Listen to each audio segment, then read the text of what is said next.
ನಮಸ್ಕಾರ, ನಾನು ಲಿಖಿತಾ ಸಾಲ್ಯಾನ್. ಅಸ್ತ್ರ ಗ್ರೂಪ್ ಮತ್ತು digital planet presence prime time ನ್ಯೂಸ್ಗೆ ಸ್ವಾಗತ. Powered by Malabar gold and diamonds, forks wagon Mangaluru. ಇದೀಗ ಸುದ್ದಿ ವಿವರ. ಕಂದಾಯ ಸಚಿವ ಕೃಷ್ಣ ಬೈರೇಗೌಡ ಅವರು ಒಂದು ದಿನದ ಉಡುಪಿ ಜಿಲ್ಲಾ ಪ್ರವಾಸ ಕೈಗೊಂಡಿದ್ದು, ಆ ಪ್ರಯುಕ್ತ ಇಂದು ಉಡುಪಿ ಜಿಲ್ಲೆಯ ಕಾಪು ತಾಲೂಕು ವ್ಯಾಪ್ತಿಯ ಮೂಳೂರು ತೊಟ್ಟಂ ಕಡಲ್ಕೊರೆತ ಪ್ರದೇಶಕ್ಕೆ ಭೇಟಿ ನೀಡಿದರು. ಕಡಲ್ಕೊರೆತದಿಂದ ಉಂಟಾದ ಹಾನಿಯನ್ನು ವೀಕ್ಷಣೆ ಮಾಡಿ ಸ್ಥಳೀಯರಿಂದ ಮಾಹಿತಿಯನ್ನು ಪಡೆದು ಸಂಬಂಧಪಟ್ಟ ಅಧಿಕಾರಿಗಳೊಂದಿಗೆ ಕಡಲ್ಕೊರೆತ ತಡೆಗಟ್ಟುವ ನಿಟ್ಟಿನಲ್ಲಿ ಕಾರ್ಯಯೋಜನೆಗಳ ಬಗ್ಗೆ ಚರ್ಚಿಸಿದರು. ಹಲವು ವರ್ಷಗಳಿಂದ ಕಡಲ್ಕೊರೆತದಿಂದ ಸಮಸ್ಯೆಯು ಉಲ್ಬಣಗೊಂಡು ಸಮುದ್ರದ ಅಲೆಗಳಿಂದ ಜಾಗ ಮತ್ತು ತೆಂಗಿನ ಮರಗಳು ಕಡಲನ್ನು ಸೇರುತ್ತಿದೆ. ಇದರ ಬಗ್ಗೆ ಪ್ರತಿ ವರ್ಷ ಶಾಸಕರಿಗೆ ಹಾಗೂ ಸಂಬಂಧಪಟ್ಟ ಇಲಾಖೆಯವರಿಗೆ ಹೇಳುತ್ತಾ ಬರುತ್ತಿದ್ದೇವೆ. ಬಂದು ನೋಡಿ ಹೋಗಿ ಸರಿಪಡಿಸುವುದಾಗಿ ಹೇಳಿ ಹೋದವರು ಮತ್ತೆ ಬರುವುದು ಮಳೆಗಾಲದಲ್ಲಿ ಎಂದು ತಮ್ಮ ಅಳಲನ್ನು ಮಾಧ್ಯಮದ ಮುಂದೆ ಸ್ಥಳೀಯರು ತೋಡಿಕೊಂಡರು. 4-5 ವರ್ಷದಿಂದ ಹೀಗೆ ಉಂಟು. ಸ್ವರಕ್ಕೆ MLA ಆದ ನಂತರ ಇದು ಸ್ಟಾರ್ಟ್ ಆಯಿತು. ಅವ್ರು ಬಂದು ನೋಡಿದ್ರು, ಏನು ಮಾಡಲಿಲ್ಲ, ಆಗ್ತದೆ ನಾಳೆ ಆಗ್ತದೆ ಅಂತ ಹೋದರೂ ಇಲ್ಲ. ಆದಮೇಲೆ 5 ವರ್ಷ ಹೋಯ್ತಾ, ಆಮೇಲೆ ಲಾಲಜಿ ಬಂದ 2 ವರ್ಷ ಹೋಯ್ತು. ಅವು ಬಂದು ನೋಡಿ ಮತ್ತು ಸ್ವಲ್ಪ ಕಲ್ಲಾದರೂ ಹಾಕ್ತದೆ, 4 ರೋಡ್ ಆಯಿತು, ಕಲ್ಲು ಹಾಕಿದ್ರು, ಎಲ್ಲ ಹಾಕಿದ್ರು. ಹಾಕಿ ಮತ್ತೆ ಅವರಿಗೆ ಅದನ್ನು ಇದು ಮಾಡಲಿಕ್ಕೆ ಅವರು ಇದು ಗೌರ್ಮೆಂಟ್ ಹೋಯಿತು, BJP ಗೌರ್ಮೆಂಟ್ ಹೋಯಿತು. ಮತ್ತು ಈಗ ಪುನಃ ಎಷ್ಟು ಬಂತು, ಈಗ ಅಲ್ಲಿ ಎಲ್ಲ ಇದು ಬ್ಲಾಕ್ ಮಾಡಿದ್ದಾರೆ. ಅದೊಂದು ಪವರ್ ಎಲ್ಲ ಇಲ್ಲಿ ಬಂದಿದೆ. ನಮ್ಮದು ಮಕ್ಕಳಾಗೆ ಹಾಕ್ತೇವೆ ನಾವು ಆ ತೆಂಗಿನಕಾಯಿಯನ್ನು, ನೀರು ಬಿಡ್ತೇವೆ, ಗೊಬ್ಬರ ಹಾಕ್ತೇವೆ, ನೀರು ಹಾಕ್ತೇವೆ, ಗೊಬ್ಬರ ಹಾಕ್ತೇವೆ. ಎಷ್ಟು ತೆಂಗಿನಕಾಯಿ ಹೋಯಿತು, ನಮಗೆ ತಿನ್ನಲಿಕ್ಕೆ ಇಲ್ಲ. ಅದು ಸಾಯಲಿ ಹೋಯ್ತಲ್ಲ. ಎಷ್ಟು ಮರ ಹೋಗಿದೆ ಇಲ್ಲಿ ಕಡಲ್ಕೊರೆತ ಪ್ರತಿ ವರ್ಷ ಹೀಗೆ ಆಗ್ತಾ ಉಂಟು. ಈ ಸಲ ತುಂಬ ಜಾಸ್ತಿ ಆಗಿದೆ. ವರ್ಷ ಪ್ರತಿ ಮಂತ್ರಿಯವರು ಬರ್ತಾರೆ, MLA ಬರ್ತಾರೆ, ಎಲ್ಲ ಬಂದು ನೋಡ್ತಾರೆ, ಹೋಗ್ತಾರೆ, ಇಲ್ಲಿ ಆಶ್ವಾಸನೆ ಕೊಡ್ತಾರೆ ಅಷ್ಟೇ. ಮತ್ತೇನು ಕೆಲಸ ಆಗ್ತಾ ಇಲ್ಲ. ಹಾಗೆ ಇಲ್ಲಿನ ಜನರು ತುಂಬ ಕಷ್ಟಪಡ್ತಿದ್ದಾರೆ. ನಮಗೆ ಹೆದರಿಕೆಯಿಂದಲೇ ಜೀವನ ಸಾಗಿಸ್ತಾರೆ. ಆತ ಏನಾದರೂ ಈಗ ಕಂದಾಯ ಸಚಿವರು ಬರ್ತಾರೆ ಅಂತ ಹೇಳ್ತಿದ್ದಾರೆ. ಅವರು ಬಂದು ಈ ಸಲ ಆದರೂ ಏನಾದರೂ ಕೆಲಸ ಆದರೆ ಒಳ್ಳೆಯದು. ಇಲ್ಲಾಂದರೆ ಬರೀ ಆಶ್ವಾಸನೆಯಾಗಿ ಉಳಿದರೆ ಅದು ಏನು ಪ್ರಯೋಜನ ಇಲ್ಲ. ಏನೆಲ್ಲ ಹಾನಿಯಾಗಿದೆ? ಇಲ್ಲಿ ತೆಂಗಿನ ಮರ ಎಲ್ಲ ಹೋಗಿದೆ, ನಮ್ಮ ಜಾಗ ಎಲ್ಲ ಸಮುದ್ರ ಪಾಲಾಗಿದೆ. ಹಾಗೆ ತೆಂಗಿನ ಮರಗಳೇನಾದರೂ ಹೋಗಿದೆಯಾ? ಅದು ಹೋಗಿದೆ, ಸುಮಾರು ತೆಂಗಿನ ಮರ ಹೋಗಿದೆ. ಕಡಲ್ಕೊರೆತ ಸ್ಥಳವನ್ನು ವೀಕ್ಷಿಸಿ ಸಮುದ್ರದ ಅಲೆಗಳಿಂದ ಉಂಟಾಗಿರುವ ಅನಾಹುತದ ಬಗ್ಗೆ ಕೈಗೊಂಡಿರುವ ಯೋಜನೆಗಳನ್ನು ಮಾಧ್ಯಮದವರೊಂದಿಗೆ ಹೇಳಿದ ಸಚಿವರು, ಕಡಲ್ಕೊರೆತ ನಿರಂತರ ಸಮಸ್ಯೆಯಾಗಿರುವುದರಿಂದ ಪರಿಹಾರ ಕ್ರಮ ಕೈಗೊಳ್ಳುವಲ್ಲಿ ಮುಖ್ಯಮಂತ್ರಿ ಅವರ ನಿರ್ದೇಶನದ ಮೇರೆಗೆ 3 ಜಿಲ್ಲೆಗಳಿಗೆ ಸುಮಾರು 300 ಕೋಟಿ ವೆಚ್ಚದಲ್ಲಿ ಯಾವ ಭಾಗದಲ್ಲಿ ಕಡಲ ಕೊರೆತ ಸಮಸ್ಯೆ ಉಂಟಾಗಿದೆ ಆ ಸ್ಥಳಗಳಿಗೆ ತಡೆಗಟ್ಟುವ ಕ್ರಮಗಳನ್ನು ಕೈಗೊಂಡು ಪರಿಹಾರ ನೀಡುವ ಸಲುವಾಗಿ 300 ಕೋಟಿ ಯೋಜನೆಗಳನ್ನು ರೂಪಿಸಿ ಅದನ್ನು ವಿನಿಯೋಗಿಸಲಾಗುವುದು ಹಾಗೂ ಉಡುಪಿ ಜಿಲ್ಲೆಗೆ 100 ಕೋಟಿ ವೆಚ್ಚದಲ್ಲಿ ಯೋಜನೆಗಳನ್ನು ಹೊಸದಾಗಿ ನಿರ್ಮಿಸಲು ಹಾಗೂ ದುರಸ್ತಿ ಕಾಮಗಾರಿಯಾಗಿದ್ದ ಸ್ಥಳಗಳಿಗೆ ಪುನರ್ ನಿರ್ಮಾಣಕ್ಕೆ 100 ಕೋಟಿಯನ್ನು ವಹಿಸಲಾಗುವುದು ಎಂದರು. ಉಡುಪಿ ಜಿಲ್ಲೆಯಲ್ಲಿ ಮತ್ತು ಕರಾವಳಿ ಭಾಗದಲ್ಲಿ ಮೊದಲಿನಿಂದಲೂ ಕೂಡ ಈ ಕಡಲು ಕೊರತೆಯ ಸಮಸ್ಯೆ ನಿರಂತರವಾಗಿದೆ. ಈ ಗೊತ್ತಿಲ್ಲದಲ್ಲ, ಸುಮಾರು 30-40 ವರ್ಷದಿಂದ ನಾನು ಕೇಳಿದ ಹಾಗೆ ನೋಡಿದ ಹಾಗೆ ಈ ಸಮಸ್ಯೆ ಬಂದಿದೆ. ಕಾಲದಿಂದ ಕಾಲಕ್ಕೆ ಸ್ವಲ್ಪ ಪರಿಹಾರ ಕ್ರಮಗಳನ್ನು ಕೈಗೊಳ್ಳಲಾಗಿದೆ. ಆದರೂ ಕೂಡ ಎಲ್ಲಿ ಕೆಲವು ಕೈಗೊಂಡ ಪರಿಹಾರ ಕ್ರಮಗಳು ಅವು ಉಳಿದಿಲ್ಲ. ಇನ್ನು ಕೆಲವು ಕಡೆ ಹೊಸ ಪ್ರದೇಶಗಳಲ್ಲಿ ಕೊರತೆ ಆಗುವಂಥದ್ದನ್ನು ನಾವು ಗಮನಿಸಿದ್ದೇವೆ. ಹೀಗಾಗಿ ಈ ಕಡಲು ಕೊರೆತ ನಿರಂತರ ಸಮಸ್ಯೆ ಆಗಿರೋದ್ರಿಂದ ಇದಕ್ಕೆ ನಮ್ಮ ಕಡೆಯಿಂದ ನಮ್ಮ ಸರ್ಕಾರದ ಅವಧಿಯಲ್ಲೂ ಕೂಡ ಪರಿಹಾರ ಕ್ರಮಗಳನ್ನು ಕೈಗೊಳ್ಳಬೇಕು ಅಂತ ತೀರ್ಮಾನ ಮಾಡಿ ಮುಖ್ಯಮಂತ್ರಿಯವರ ನಿರ್ದೇಶನದ ಮೇರೆಗೆ ಈ 3 ಜಿಲ್ಲೆಗಳಿಗೆ ಸುಮಾರು 300 ಕೋಟಿ ವೆಚ್ಚದಲ್ಲಿ ಎಲ್ಲೆಲ್ಲಿ ಕಡಲು ಕೊರೆತ ಸಮಸ್ಯೆ ಆಗ್ತಾ ಇದೆ ಅಂಥ ಕಡೆ ಪರಿಹಾರ ಕ್ರಮಗಳನ್ನು ತಡೆಗಟ್ಟುವ ಕ್ರಮಗಳನ್ನು ಕೈಗೊಳ್ಳಲಿಕ್ಕೆ 300 ಕೋಟಿ ರೂಪಾಯಿಗಳ ಒಂದು ಯೋಜನೆಯನ್ನು ತಯಾರು ಮಾಡಲಿಕ್ಕೆ ಮುಖ್ಯಮಂತ್ರಿಗಳು ಹೇಳಿದ್ದಾರೆ. ಅದರ ಹಿನ್ನೆಲೆಯಲ್ಲಿ ಉಡುಪಿ ಜಿಲ್ಲೆಗೂ ಕೂಡ ಸುಮಾರು ಹೊಸದಾಗಿ ಕಡಲು ಕೊರತೆ ಸಮಸ್ಯೆ ಉದ್ಭವ ಆಗಿರುವಂಥ ಸ್ಥಳಗಳಲ್ಲಿ ಅಥವಾ ಹಿಂದೆ ಮಾಡಿದ್ದು ದುರಸ್ತು ಆಗಿರುವಂತಹ ಸ್ಥಳಗಳಲ್ಲಿ ತಡೆಗಟ್ಟುವ ಕಾಮಗಾರಿಗಳನ್ನು ಕೈಗೊಳ್ಳಲಿಕ್ಕೆ ಉಡುಪಿ ಜಿಲ್ಲೆಗೂ ಕೂಡ 100 ಕೋಟಿ ರೂಪಾಯಿಗಳ ಒಂದು ಒಂದು ಅಂದಾಜು ವೆಚ್ಚದ ಯೋಜನೆಯನ್ನು ಸಲ್ಲಿಸಲಿಕ್ಕೆ ನಾನು ಜಿಲ್ಲಾಧಿಕಾರಿಗಳಿಗೆ ಸೂಚನೆಯನ್ನು ಕೊಟ್ಟಿದ್ದೇನೆ. ಇದನ್ನು ಆದಷ್ಟು ಶೀಘ್ರವಾಗಿ ನಾವು ಅಂತಿಮಗೊಳಿಸಿ 100 ಕೋಟಿ ರೂಪಾಯಿಯಷ್ಟು ಹಣವನ್ನು ಉಡುಪಿ ಜಿಲ್ಲೆಗೆ ಕೊಡುವುದರ ಜೊತೆಗೆ 3 ಜಿಲ್ಲೆಗೆ 300 ಕೋಟಿ ರೂಪಾಯಿಯನ್ನು ಕೊಡಬೇಕು ಅನ್ನುವಂಥ ತೀರ್ಮಾನವನ್ನು ಮಾಡಿದ್ದೇವೆ. ಅದರ ಜೊತೆಗೆ ಕರಾವಳಿ ಮತ್ತು ಮಲೆನಾಡು ಭಾಗದಲ್ಲೂ ಕೂಡ ಮಳೆ ಬಂದಂಥ ಸಂದರ್ಭದಲ್ಲಿ ಮಣ್ಣು ಕುಸಿಯುವಂಥದ್ದು, ಗುಡ್ಡ ಕುಸಿಯುವಂಥದ್ದನ್ನು ನಾವು ಗಮನಿಸ್ತಾ ಇದ್ದೇವೆ. ಇದಕ್ಕೂ ಕೂಡ ತಡೆಗಟ್ಟುವ ಕ್ರಮಗಳದ್ದು ಒಂದು ಗಂಭೀರ ಪ್ರಯತ್ನ ಆಗಬೇಕು ಅನ್ನೋ ಉದ್ದೇಶದಿಂದ ಉಡುಪಿ ಜಿಲ್ಲೆಯನ್ನು ಒಳಗೊಂಡು ಈ ಮಲೆನಾಡು ಮತ್ತು ಕರಾವಳಿಯ 6 ಜಿಲ್ಲೆಗಳೇನಿದ್ದಾವೆ ಈ ಎಲ್ಲ ಜಿಲ್ಲಾಧಿಕಾರಿಗಳಿಗೆ ನಾನು ಸೂಚನೆ ಕೊಟ್ಟಿದ್ದೇನೆ. ಇದಕ್ಕೂ ಕೂಡ ಎಲ್ಲಿ ಗುಡ್ಡ ಕುಸಿಯುವಂಥ ಸಾಧ್ಯತೆ ಇದೆ ಅಂತ ವಿಜ್ಞಾನಿಗಳು ಗುರುತಿಸಿದ್ದಾರೆ. ಜಿಯೋಲಾಜಿಕಲ್ ಸರ್ವೆ ಆಫ್ ಇಂಡಿಯಾ ಅವರ ಕಡೆಯಿಂದ ಅಧ್ಯಯನ ಮಾಡಿಸಿ ಅವರ ಒಂದು ಅಧ್ಯಯನ ವರದಿಯ ಆಧಾರದ ಮೇಲೆ ಒಂದು 500 ಕೋಟಿ ರೂಪಾಯಿ ವೆಚ್ಚದಲ್ಲಿ ಈ ಗುಡ್ಡ ಕುಸಿಯುವಂಥದ್ದರ ಪ್ರದೇಶಗಳನ್ನು, ಸೂಕ್ಷ್ಮ ಪ್ರದೇಶಗಳನ್ನು ಗುರುತಿಸಿ ಅಲ್ಲಿ ತಡೆಗೋಡೆಗಳನ್ನು ನಿರ್ಮಾಣ ಮಾಡುವಂತಹ ಕಾಮಗಾರಿಗೆ 500 ಕೋಟಿ ರೂಪಾಯಿಯನ್ನು ಖರ್ಚು ಮಾಡಬೇಕು ಅಂತ ಸರ್ಕಾರ ತೀರ್ಮಾನ ಮಾಡಿದೆ. ಅದರಲ್ಲಿ ಉಡುಪಿ ಜಿಲ್ಲೆಯಲ್ಲೂ ಕೂಡ ಸುಮಾರು ಒಂದು 50 ಕೋಟಿ ರೂಪಾಯಿಗೆ ಅಂತಹ ಪ್ರದೇಶಗಳನ್ನು ಗುರುತಿಸಿ ಪ್ರಸ್ತಾವನೆಯನ್ನು ಕೊಡಬೇಕು ಅಂತ ನಾನು ಜಿಲ್ಲಾಧಿಕಾರಿಗಳಿಗೆ ಸೂಚನೆ ಕೊಟ್ಟಿದ್ದೇನೆ. ಇವತ್ತು ಈ ಕಡಲು ಕೊರತೆಯ ಸಮಸ್ಯೆಯನ್ನು ಇಲ್ಲೇ ಬಂದು ನೋಡಬೇಕು ಅನ್ನೋ ದೃಷ್ಟಿಯಿಂದ ಇಲ್ಲಿ ಭೇಟಿ ಕೊಟ್ಟಿದ್ದೇನೆ. ಇನ್ನೂ ಬೇರೆ ಬೇರೆ ಕಂದಾಯ ಇಲಾಖೆ ಕೆಲಸ ಕಾರ್ಯಗಳಲ್ಲೂ ಕೂಡ ನಾನು ಪರಿಶೀಲನೆಯನ್ನು ಇಟ್ಕೊಂಡಿದ್ದೇನೆ.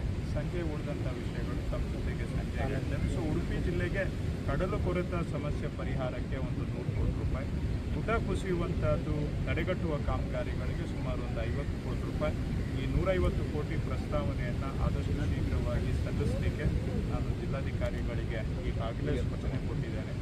ಅವರು ಏನು ಕೆಲವು ಇದು ಕಡಲು ಕೊರೆತ ತಡೆಗಟ್ಟುವಂಥದ್ದು ಸರಿಯಾದ ಮಾದರಿ ಯಾವುದು ಅನ್ನುವಂಥದ್ರ ಬಗ್ಗೆ ಕಾಲದಿಂದನೂ ಕೂಡ ಇದು ಇನ್ನೂ ಚರ್ಚೆಯಾಗಿ ಉಳಿದಿದೆ. ಇದಕ್ಕೆ ಒಂದು ಅಂತಿಮ ಉತ್ತರ ನಿರ್ದಿಷ್ಟ. ಈ ಸಂದರ್ಭದಲ್ಲಿ ಮಾಜಿ ಸಚಿವ ವಿನಯಕುಮಾರ್ ಸೊರಕೆ, ಪ್ರಸಾದ್ ರಾಜ್ ಕಾಂಚನ್, ಉಡುಪಿ ಜಿಲ್ಲಾಧಿಕಾರಿ ಸ್ವರೂಪ ಟೀಕೆ, ಕಾಪು ತಹಶೀಲ್ದಾರ್ ಡಾಕ್ಟರ್ ಪ್ರತಿಭಾ ಆರ್, ಕಾಪು ಬ್ಲಾಕ್ ಕಾಂಗ್ರೆಸ್ ಅಧ್ಯಕ್ಷ ವೈ ಸುಕುಮಾರ್, ಕಾಪು ದಿವಾಕರ್ ಶೆಟ್ಟಿ, ಮಾಜಿ ಜಿಲ್ಲಾ ಪಂಚಾಯತ್ ಸದಸ್ಯ ರಾಜು ಪೂಜಾರಿ, ಕಾಪು ಬ್ಲಾಕ್ ಯುವ ಕಾಂಗ್ರೆಸ್ ಅಧ್ಯಕ್ಷ ನಿಯಾಜ್ ಹಾಗೂ ವಿವಿಧ ಇಲಾಖೆಗಳ ಅಧಿಕಾರಿಗಳು ಮತ್ತು ಕಾಂಗ್ರೆಸ್ ಪಕ್ಷದ ಕಾರ್ಯಕರ್ತರು ಉಪಸ್ಥಿತರಿದ್ದರು.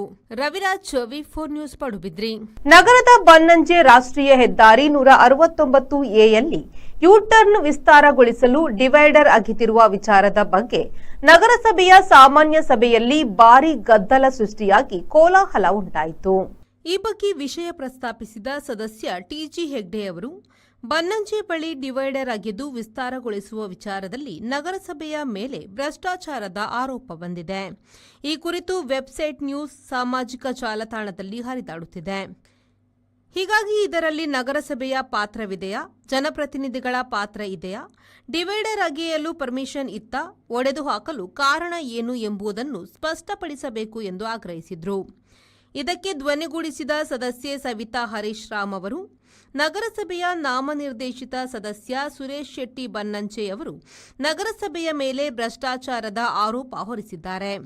ಅವರು ಕೂಡಲೇ ಸಭೆಯ ಕ್ಷಮೆಯಾಚಿಸಬೇಕು ಎಂದು ಒತ್ತಾಯಿಸಿದರು.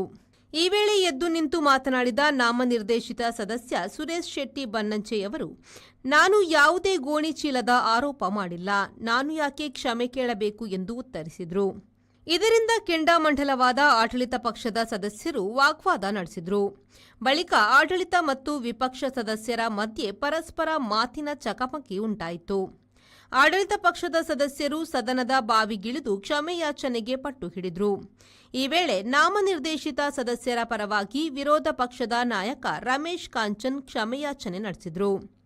ಇದರಿಂದ ಸಮಾಧಾನಗೊಳ್ಳದ ಆಡಳಿತ ಪಕ್ಷದ ಸದಸ್ಯರು ಸುರೇಶ್ ಶೆಟ್ಟಿಯವರೇ ಕ್ಷಮೆಯಾಚನೆ ನಡೆಸಬೇಕು ಎಂದು ಪಟ್ಟು ಹಿಡಿದರು. ಇದನ್ನು ವಿರೋಧಿಸಿದ ವಿಪಕ್ಷ ಸದಸ್ಯರು ಸಭಾತ್ಯಾಗ ನಡೆಸಿದರು. ಹಿರಿಯ ಸದಸ್ಯೆ ಸುಮಿತ್ರಾ ನಾಯಕ್ ಅವರನ್ನು ಕಳುಹಿಸಿ ವಿಪಕ್ಷ ಸದಸ್ಯರ ಮನವೊಲಿಸಿ ಮತ್ತೆ ಅವರನ್ನು ಸಭೆಗೆ ಕರೆಸಲಾಯಿತು.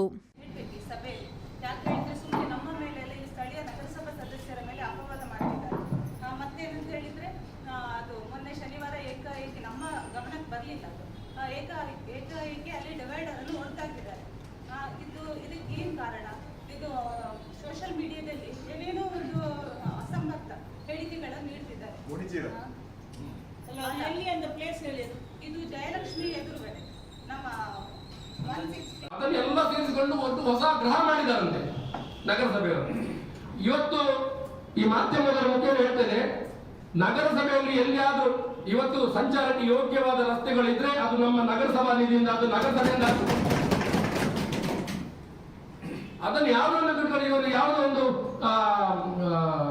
ಇದಕ್ಕೆ ಒಳಗಾಗಿ ಸಮೂಹ ಸನ್ನಿಗೆ ಒಳಗಾಗಿ ಉಡುಪಿಯಲ್ಲಿ ಇಷ್ಟು ರಸ್ತೆ ಒಳ್ಳೇದಿಲ್ವಾ? ಹಾಳಾಗಿದೆ, ಮಳೆ ಬಂದಿದೆ. ಚಿರಾಪಂಜಿಗಿಂತ ಜಾಸ್ತಿ ಮಳೆ ಉಡುಪಿಯಲ್ಲಿ ಬಂದಿದೆ ಅಂತ ಇದೇ ಮಾಧ್ಯಮದಲ್ಲಿ ರಿಪೋರ್ಟ್ ಆಗಿದೆ.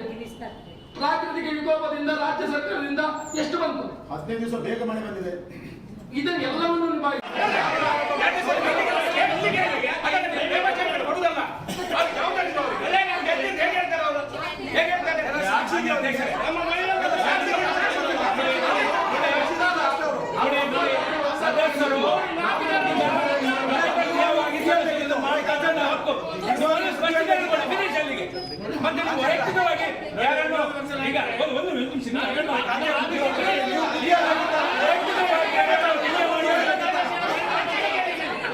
ನಾನು ಜೀವ ತಗೊಂಡಿದ್ದೇನೆ ಅಂತ ಹೇಳಿಕೆ ಕೊಟ್ಟಿದ್ದಾನೆ. ಆ ಜೀವ ತಗೊಂಡ ಹೇಳಿಕೆ ನಾನು ಕೊಡಲೇ ಇಲ್ಲ. ಉಂಟಲ್ಲ? ಇಲ್ಲ, ನಾನು ನನ್ನ ಹೇಳಿಕೆಯಲ್ಲಿ ಇಲ್ಲ.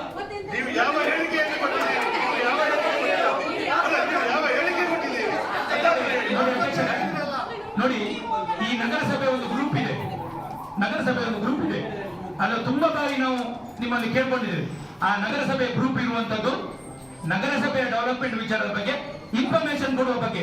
ಅದರಲ್ಲಿ ಸಿಕ್ಕಾಪಟ್ಟೆ ಬೇಡ ಬೇಡದೆಲ್ಲ ಹಾಕ್ತಾರೆ. ಅದು ಅವರಿಗೆ ಒಂದು ತಾವು ವಾರ್ನ್ ಮಾಡ್ಬೇಕು. ಒಂದು ಮತ್ತೆ ಈಗ ಸುರೇಶ್ ಶೆಟ್ಟಿ ಅವರಿಗೆ ಹೇಳಿದ್ರು, ನಾನು ಆ ಚೀಲದ ಬಗ್ಗೆ ಆಪಾದನೆ ಮಾಡಲಿಲ್ಲ, ಅದು ಬೇರೆ ಯಾವುದು ಬಂದು ನನ್ನ ಐಡಿಗೆ ಹೇಳಿಲ್ಲ ಅಂತ ಮತ್ತೆ ಅದೇ ರೀತಿ ಯಾರಾದ್ರೂ ಇಲ್ಲಿ ನಾಮನಿರ್ದೇಶ ಕಳಿಸಬೇಕಾದ್ರೆ ಪ್ರಬುದ್ಧರನ್ನ ಕಳಿಸಬೇಕಂತ ಇವರಿಗೆ ಆಲೋಚನೆ ಇರಬೇಕು, ಪಕ್ಷಕ್ಕೆ ಇರಬೇಕು. ಇಲ್ಲಿ ಪ್ರಬುದ್ಧರನ್ನ ಕಳಿಸಬೇಕಂತ ನೋಡಿ, ಸರ್ಕಾರದಿಂದ ನಾಮನಿರ್ದೇಶಕರು ಇಲ್ಲೇ ಸಮಸ್ಯೆಗಳನ್ನ ಸರ್ಕಾರಕ್ಕೆ ತಿಳಿಸುವಂತ ಕೊಂಡಿ ಅವರು ರಾತ್ರಿ 11 ಗಂಟೆಗೆ ಕೂತು ಕೈ ಮಾಡುವುದಲ್ಲ. ನೋಡಿ, ಈ ನಗರಸಭೆಯಲ್ಲಿ ಈ ತರ ಆದ್ರೆ ಇದನ್ನ ಫಸ್ಟ್ ನೋಡೋದಲ್ಲ, ಸ್ವಲ್ಪ ಮುಂದೆ ಹೋಗುವ. ಇಲ್ಲ, ಅವಕಾಶ ಕೊಡಬೇಕು. ಇಲ್ಲೇ ಸಮಸ್ಯೆಗಳನ್ನ ಒಂದು ದಿವಸ ಆದ್ರೂ ಈ ತರ ಮಾಧ್ಯಮದಲ್ಲಿ ನಮ್ಮ ಉಸ್ತುವಾರಿ ಸಚಿವರಿಗೆ ಅವ್ರು ಹೇಳಿದಾರ? ಇಲ್ಲ, ಹೇಳಿಲ್ಲಲ್ಲ. ಯಾಕೆ ವೈಯಕ್ತಿಕವಾಗಿ ನಗರಸಭೆಗೆ ದೂರಿದ್ದಾರೆ.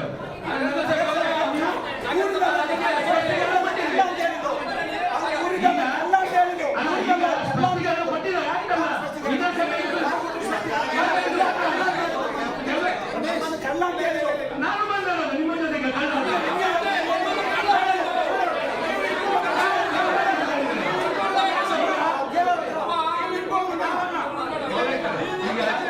ಸ್ಪಷ್ಟೀಕರಣ ಕೊಟ್ಟಿದ್ದೀರಿ ಅಲ್ವಾ? ಈ ವಿಷಯದ ಬಗ್ಗೆ ನೀವು ಸ್ಪಷ್ಟವಾಗಿ ಸ್ಪಷ್ಟೀಕರಣ ಕೊಟ್ಟಿದ್ದೀರಿ ಅಲ್ವಾ? ಆಪಾದನೆ ಮಾಡಬಾರ್ದು ಅಂತ ಹೇಳಿ ಅದು ನಿಯಮದಲ್ಲಿಲ್ಲ. ಈಗ ಸಾರ್ವಜನಿಕ ಜೀವನದಲ್ಲಿ ಬಹಳಷ್ಟು ಜನ ನಮಗೆ ಟೀಕೆ ಮಾಡ್ತಾರೆ.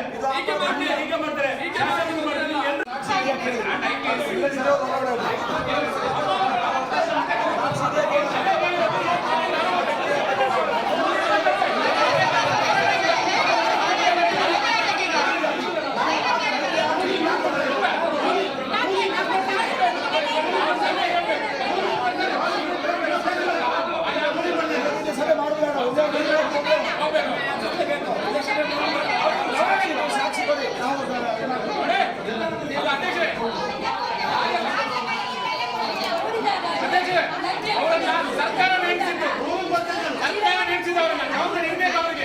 ಎಲೆಕ್ಷನ್ ಸರ್ಕಾರ ನಡೆಸಿದ 5 ಜನ ಇದ್ದಾರೆ. ಜವಾಬ್ದಾರಿಯನ್ನು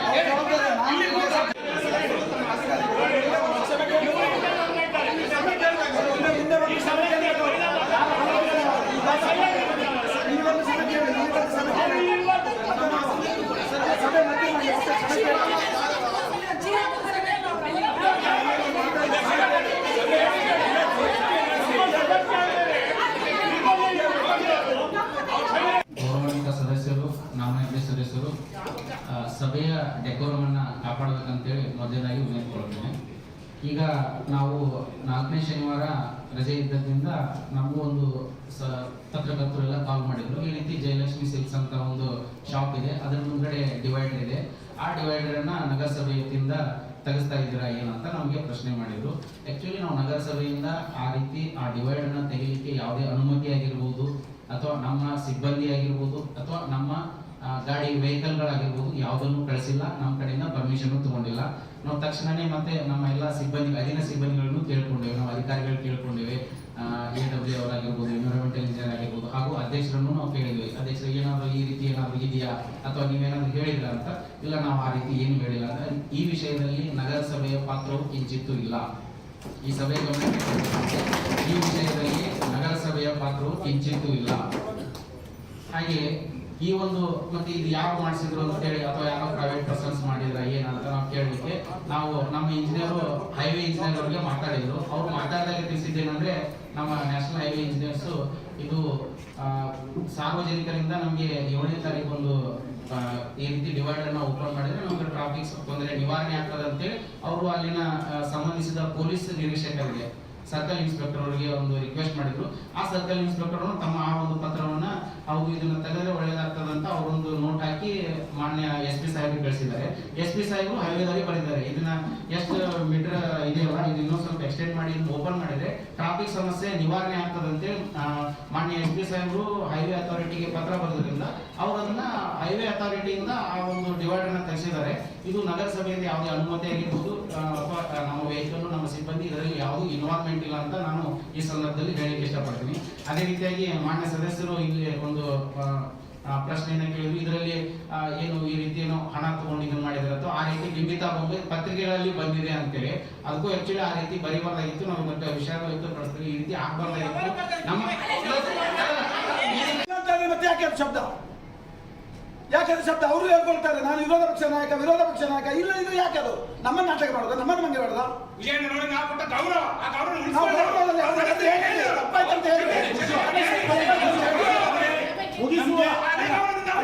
ನಮ್ಗೆ ನೀವು ವಿರೋಧ ಪಕ್ಷ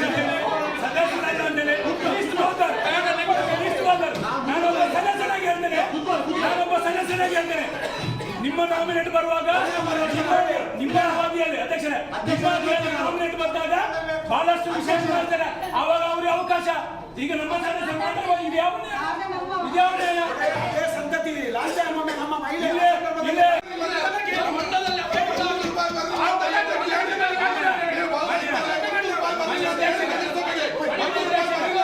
ಮಾನ್ಯ ಅಧ್ಯಕ್ಷರೇ 5 ಶಾಸಕರನ್ನು ಬೆಂಗಳೂರಿಗೆ ಕಳಿಸಿದ್ದೇವೆ. ಯೋಗೀಶ್ ಅವರು ಇಲ್ಲಿ ಕೇಳುವುದಲ್ಲ, ವಿಧಾನಸಭೆಯಲ್ಲಿ ಕೇಳಬೇಕು.